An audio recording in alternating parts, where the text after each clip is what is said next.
به نام خدا، با این سلام و خسته نباشی خدمت اعضای محترم تیم داماش. بنده مازیار اسدزاده هستم، مدیر روابط باشگاه داماش. امروز خدمتتون رسیدیم جهت مراسم معرفه مالک و مدیر عامل باشگاه. در خدمت آقای نصیری و آقای شاد هستیم. زیاد پرحرفی نمی‌کنم، میسپارم بقیه مباحث رو خود آقای نصیری و آقای شاد. خدمت آقای نصیری هستیم، بفرمایید.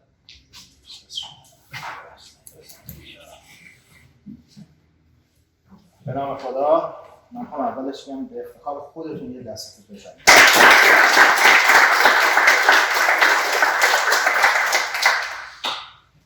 بسم الله الرحمن الرحیم.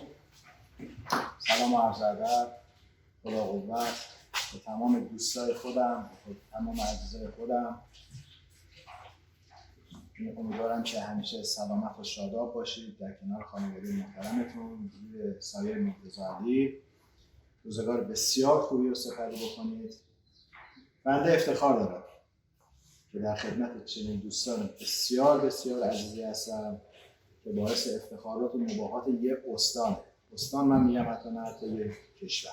هر جا اسم داماش میاد، بازیکن‌های داماش میاد، به جرئت میگم اگر که زمانش باشه و یا موقعیت باشه همه به تمام قد وای میسن جلوش. این باعث دلگرمی همه ماست. هر روزی که وارد این عرصه شدیم انرژیش اصلا توی تمام زندگیامون اومده. تک تک شما برای خودتون یه قطبی، برای خودتون یه اسطوره‌اید. ایمان دارم که در کنار شما ما هم بتوانیم به یه سرمنزل خوبی برسیم. بازم این کلمه خودم رو تکرار میکنم، شما ها مهم هستید برای ما، خیلی هم مهم هستید. در کنار شما ما میتوانیم قد بکشیم و با هم دیگه سایه‌مون بلند بشه و زندگی خیلی خوبی داشته باشیم. افتخار میکنم به تک تکتون. قول میدم خیلی قوی و محکم پای تیم وایسم، پشت سر هممون وایسیم. نه آدم سیاسی هستم، نه دنبال سیاست هستم، نه دنبال پول هستم، نه میخوام کسی به مجموعه ما یه قدمی کمک کنه.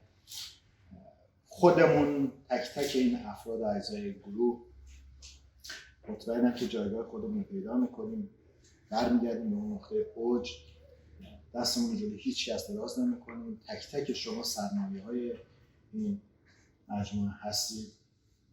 من خودم به شخص داریوش نصیری افتخار میکنم به تک تک حضور همه شما. مرسی که جمع شدید بعد از این تمرین سخت خسته‌اید. تشکر میکنم. انشاءالله به زودی چند روز آینده یه جشن خانواده بزرگ داماش رو توی مکان مناسب میگیریم. یکی دو ساعت کیف میکنیم، دست به دست هم قول و وعده بسیار خوبی میدیم، میریم جلو. تمام تلاشمون هم داریم میکنیم. دیدارهای سیاسی دولت مردان داریم انجام بدیم که بتونیم جایگاهی که خود مجموعه داماش داشت به دست بیاریم و تو مسابقات اونجا شرکت کنیم. تشکر میکنم از همتون، وقتتون رو نمیگیرم. بازم افتخار خودتون یه دست رو بزنید. در خدمت آقای شاد هستیم. بسم الله الرحمن الرحیم. خیلی خوشحال هستم که امروز فرصتی دوباره به ما داده شد و در خدمت بزرگواران هستم. جا داره در ابتدا از جناب آقای نصیری به عنوان مالک تشکر بکنم،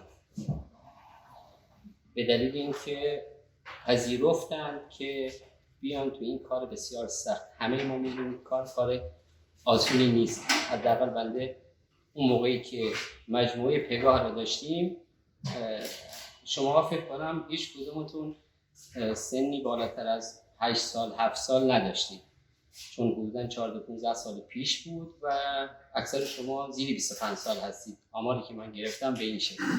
فقط میتونید تو سایت ها ببینید و یک شور و هیجانی شماها در این استادیوم ها ایجاد میکردید که جالب، من امروز اومدم تعدادی از اون دوستان رو میبینم. همین آقا سیامکی که کنار ما نشستن، محمد مختاری که واقعا برای خودش تو دفاع یلی بود و افشینی که همه تو قربار ازش میترسیدن مسلحی که تو میانه میدان میدرخشید. من بقیه نام نمیبرم چون واقعا اون دوران نبودم و بعضی از دوستان رو واقعا نمیشناسم. اینا کسانی بودن که سرمایه های همین تیم بودن، الان اومدن بالا دارن کار میکنن.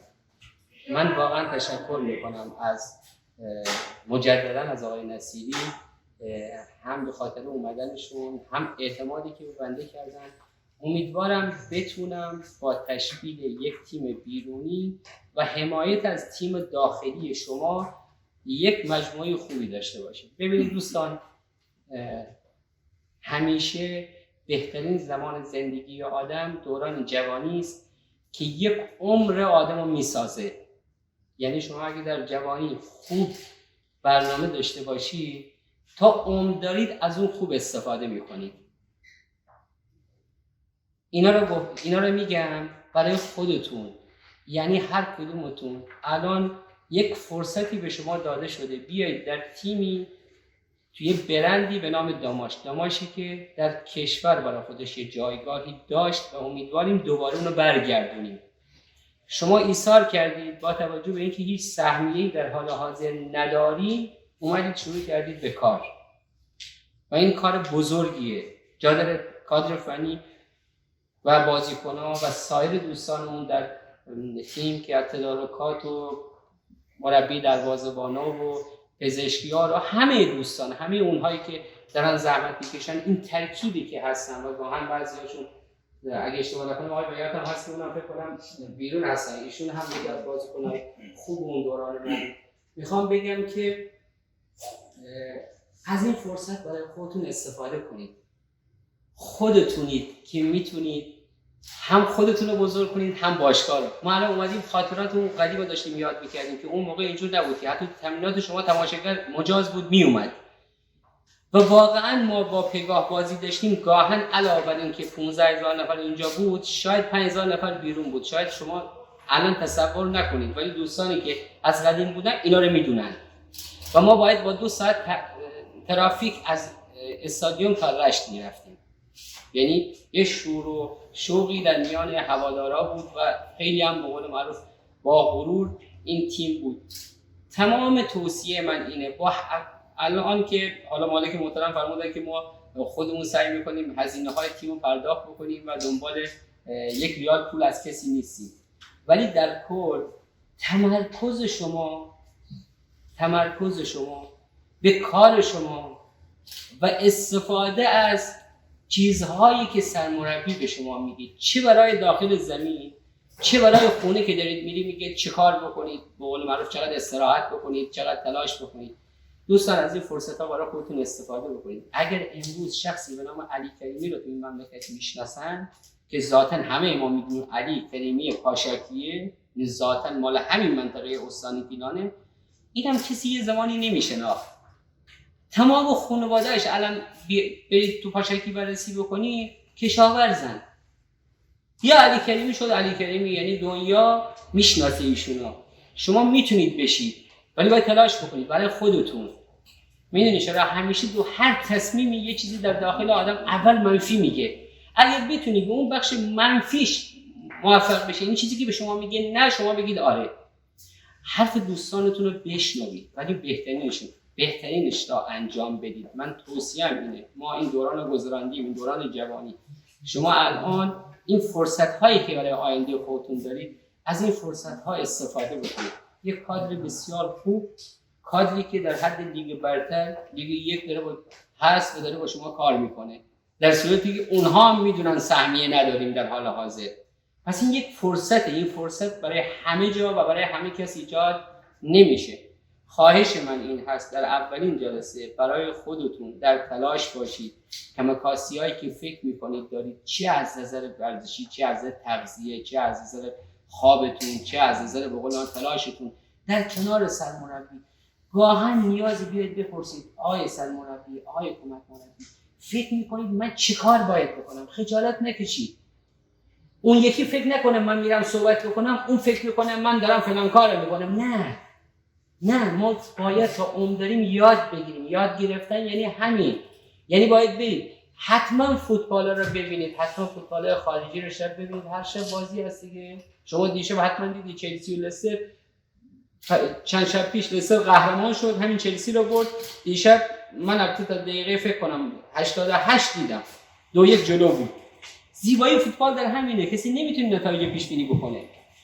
حتما شما اینا رو نگاه بکنید. البته اگه هر کدوم شما الان به من بگید من دیشب دیدم، من میگم شما الان یه نمره منفی دارید، چون نباید بازی کسی که امروز تمرین داره فردا دیشب تا ساعت 1 بیدار باشه.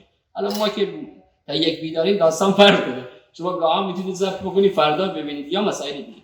توصیه من به شما دوستان این هست، بیشترم به شما دارم توصیه میکنم، اگر قراره اون شور و اشتیاق در این شهر و در این استان و در این کشور ایجاد کنید، کسای قبل از شما ایجاد کرد، ما پشت شما هستیم به عنوان یک تیم بیرونی، سعی میکنیم خوب شما را ساپورت بکنیم با نظر و کمک مساعد مالک محترم باشگاه که صحبت کردم و سایر دوستان جناب آقای عباسی.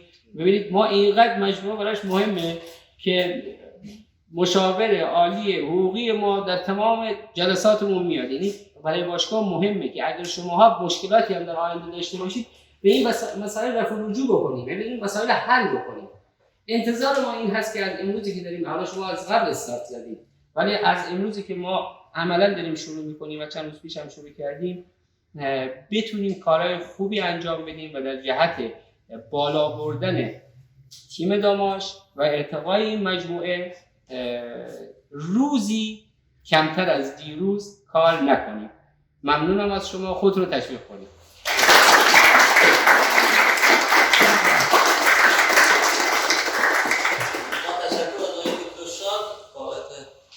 فرمایشاتی که داشتن. در خدمت آقای سیامک فرانی هستیم به عنوان نماینده کادر فنی و سکاندار هدایت لاجرای پوشان.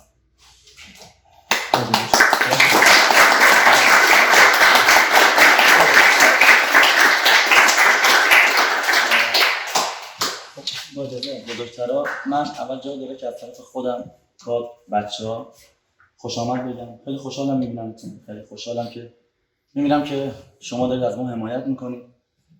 وظیفه خودم می‌دارم به نمایندگی از بچه‌ها اول از کادر بیرونی تشکر کنم. می‌دونم دارید تلاش می‌کنید، دارید زحمت می‌کشید و چیزی که آقای شاد فرمودن رو کاملا اعتقاد دارم بهش. برای موفقیت ما احتیاج دو تیم هستیم، اما در نهایت هممون زیر یه پرچم، زیر یه اسم داریم می‌جنگیم و هممون برای یه هدف داریم می‌جنگیم. چندین ماه این تو دلم مونده، بعد بگمش، حالا میخواد گفته شه نشه، برام این حرف دلمو که خیلی وقت تو خودم ریختم. 2 ماه خورده داریم کار میکنیم، از این در به این ور فقط همین ماها هستیم که این تیمو نگه داشتیم. هیچ کس از بغل ما رد نشد. هیچ کس. خیلی ما رو روشونو برگردوندن. خیلی آدما جوری تنظیم کردن برای سر دادن به تیم‌های دیگه این شهر که با ما مواجه نشن. و همین آدما یک سال و نیم پیش سر و دست میشوندن برای اینکه بیان بغل این تیم عکس بگیرن. این روزا رو من فراموش نمی‌کنم. تا زنده‌ام حواسم هست که چه کسایی کنارمون بودن، چه کسایی ما رو تنها گذاشتن. درود به شرفتون که پای تیم وایسادید. من بعد از 2 ماه اولین بار بهترین موقعیت رو دارم که خالصانه بگم دست تک تک بازیکنامو میبوسم که بدون هیچ سهمیه‌ای اومدن لبیک گفتن، کنارمون موندن، با تمام وجود دارن تلاش میکنن. خب این که مدیریت باشگاه ما هم که مدیر خونه خیلی‌ها رفتن، آقای مختاری، آقای چاوشی میتونن شهادت بدن، به خیلی‌ها گفتن بهتون زنگ میزنیم، جواب تلفن‌ها رو ندادن. آقای نصیری دستی که به سمتش دراز کردیم و پس نزد، گرفت، پای کار وایساد. وظیفه خودم میدونم تشکر کنم. اما جمله آخرم اینه که تمام این شهر ما رو تنها گذاشتن به غیر از این جمعی که الان اینجاست. قول بهتون میدم همین جمع کافیه برای اینکه برسیم به جای بالاتر. بازم ممنون از وقتی که گذاشتید و وقتتون بیشتر از این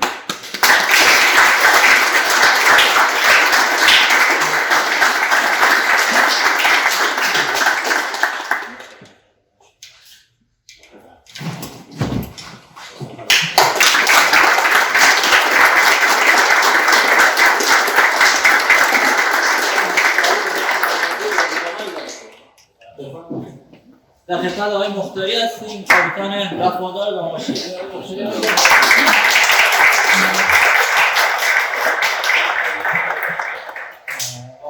نه من اصلا بچه‌ها با شما صحبت می‌کنم. منم از طرف کل بچه‌های تیم از شما تشکر می‌کنم، از تمام بزرگایی که امروز تشریف آوردن.